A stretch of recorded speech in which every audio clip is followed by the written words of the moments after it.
Hello everyone. In this video, we are on the pink worksheet, which is Unit 7, Lesson C, Annuities Due and Sinking Funds. This worksheet was in the packet that I passed out in class yesterday. Folks, if you were absent in class yesterday, please make sure that the sub gives this packet to you. Otherwise, you can do these problems on a separate sheet of paper and you can turn them in tomorrow. So first, as we read through this first problem, it says review future value of an ordinary annuity. So it says find the future value, and what variable is future value? That is going to be S, somewhere in the future, of each ordinary annuity. So folks, this is important because as we work through this page, we're going to practice finding the correct formulas on our yellow sheet, which will give us good practice for the test. So ordinary annuity means we are going to be using either this formula or this formula. Now, since it says we want to find the future value of the ordinary annuity, that means the future value, S, is what we are looking for. Since these two are rearrangements of each other, we want the one that is isolated for S. So it says payments are made and interest is compounded as given, then determine how much of this value is from contributions. So this is similar to what we did in the homework packet yesterday. After we find the future value, then we want to figure out how much of that was from the contributions that we put in. So how much is from the contributions, and then how much is from the interest. And a reminder that to find interest, your interest is equal to S minus the total contributions. So S is going to be our first answer, minus total contributions is our second answer. And that's going to give me the interest. So folks, I recommend that you pause the video and see if you can try the setup and maybe even the calculator part of this problem on your own, and then see if you can answer the questions, because this is similar to the ones we did in the homework packet yesterday. So our formula, since we are looking for our somewhere in the future value, is S equals, let's see, our regular payments will be $1,250, and then times 1 plus I is our rate divided by our compounding period. So our rate is 0.05. If it's compounded semi-annually, M is 2. And then this is raised to the N power is M times T, so 2 times 18 years, coming from over here, power, then that sneaky minus 1, that's easy to forget about at ground level, and then all over I, which is R over M. All right, folks, so typing this in on our calculator, you should get S is equal to $71,626.77. So that is going to be our S, or our somewhere in the future value. Now, total contributions, which is the next item we are looking for, we are putting in $1,250 2 times a year for 18 years. So for our total contributions, we are doing 1,250 times 2 times a year, so times M, and then times the time, 18. So R times M times T gives us our total contributions. And folks, just take note that this is not on your yellow sheet, so this will be a formula that you will want to have memorized. So you can reason your way through it mathematically, because it makes sense that if you pay that 2 times a year for 18 years, whoop, not 45. Oh boy, this is going to be $45,000. Scratch that. So that is our total amount just from our own contributions. Now, to figure out how much of this somewhere in the future amount is from the interest that our regular contributions are contributing, we take our somewhere in the future amount minus our total contributions. And as you can see, this is another one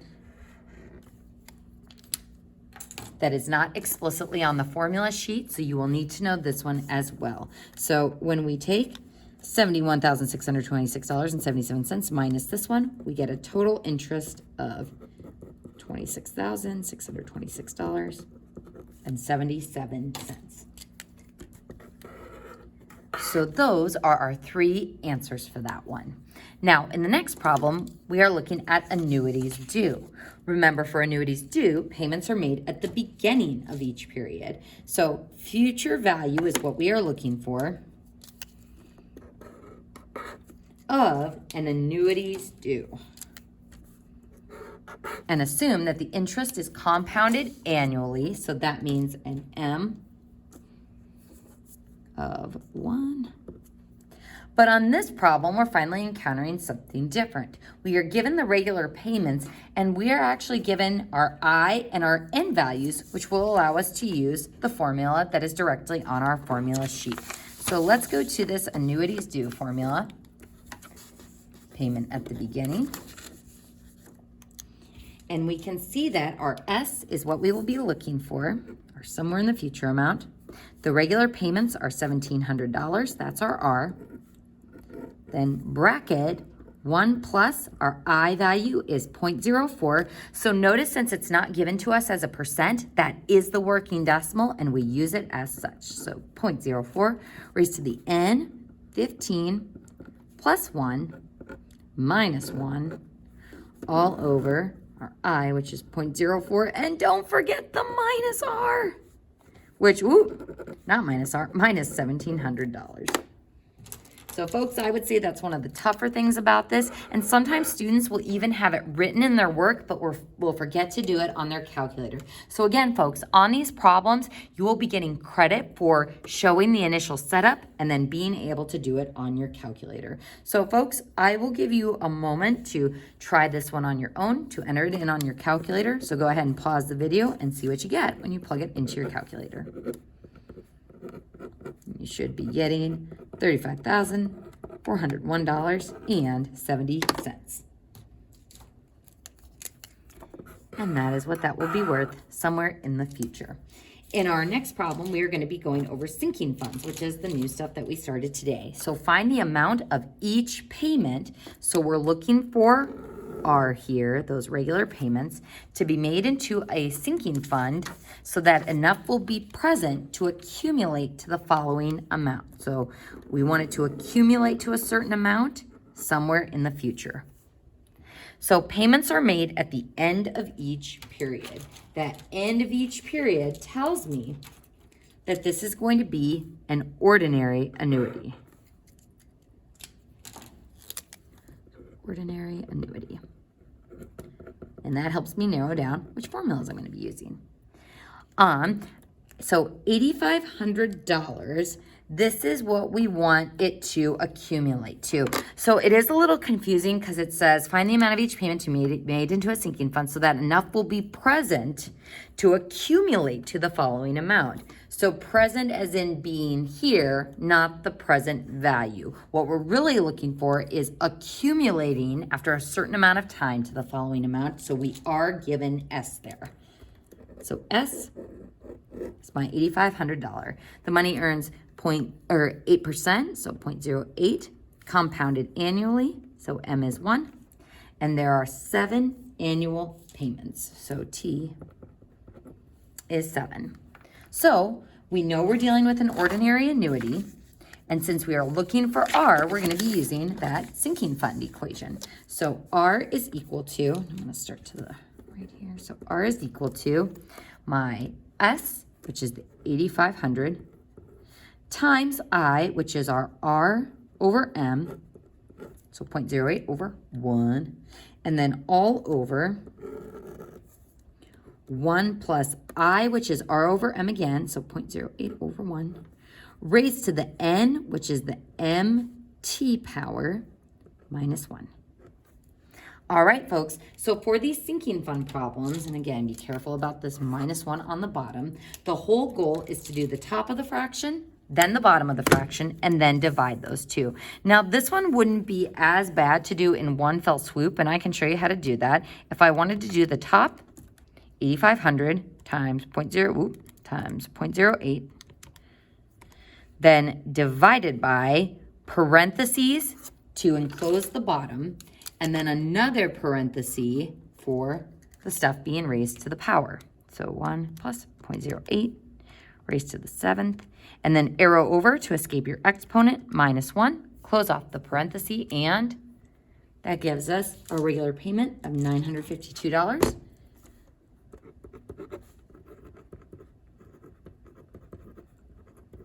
And 62 cents.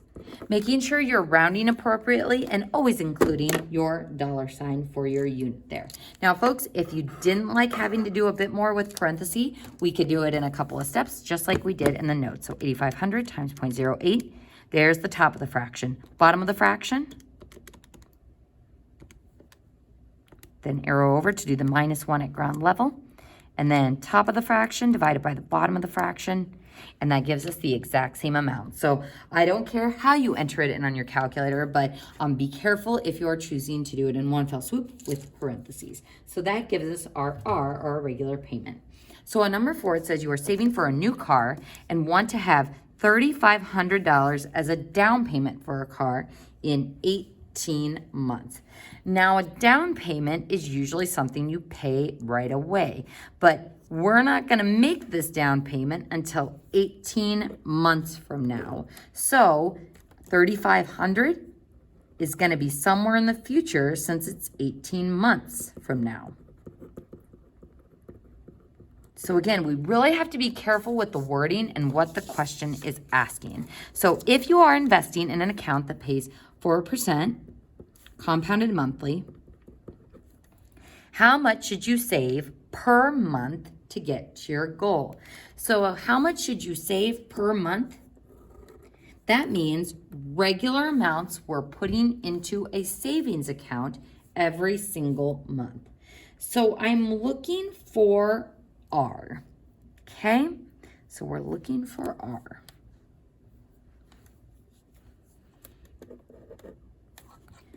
So what equations will allow me to solve for R? Only this sinking fund equation is isolated for R. So using my sinking fund equation, we're trying to get to $3,500 for our S. And then our I is our rate divided by our period, so 0.04 divided by 12.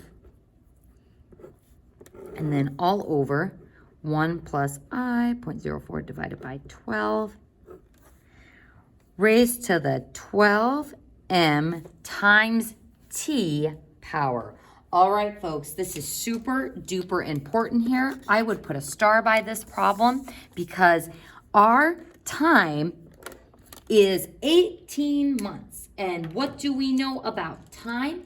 It has to be in terms of years. So time is going to be 18 divided by 12 to give me my time in terms of years. So even though the rate is compounded monthly, because I have the 12 compounding periods for M, I gotta have this still in the units of years. So 12 times 18 twelfths, and then -1 at ground level. So it's kind of tough to tell, but that 18 twelfths is up in the exponent. So if you want to make the calculator work a little bit more simple, you can cross off the 12 and the dividing by 12 so that you're only raising it to the 18th power.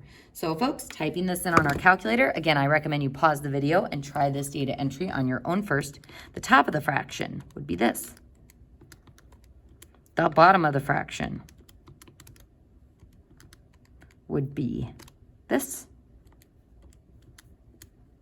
And then dividing the top divided by the bottom gives us $188.99. So our regular payments that we would need to make every month so that we get up to our goal of $3,500 after 18 months would be this. And that's our final answer. All right, folks, on your own, I want you to go ahead and pause the video and try number 5 completely on your own. So folks, hopefully on this one, you have figured out that if we want to purchase some new equipment for $15,000 in 1 year's time, this is going to be our somewhere in the future value. 1 year's time means our time is going to be 1 year. If they set aside the same amount every quarter, so we're looking for R, every quarter means our M is 4 times a year. 8% interest compounded quarterly, so 0.08 for our R. How much do they save each quarter, or R, to meet their goal? So R is equal to $15,000, our S. Oh, and this, since we are solving for R, we have to use our sinking fund equation. That is the only one of these equations that is set up to find R. So $15,000, 0.08 over 4, all over 1 plus 0.08 divided by 4, raised to the 4 times 1, minus 1. Again, don't forget those minus ones at ground level. And what you should have gotten for your regular payments is, $3,639.36.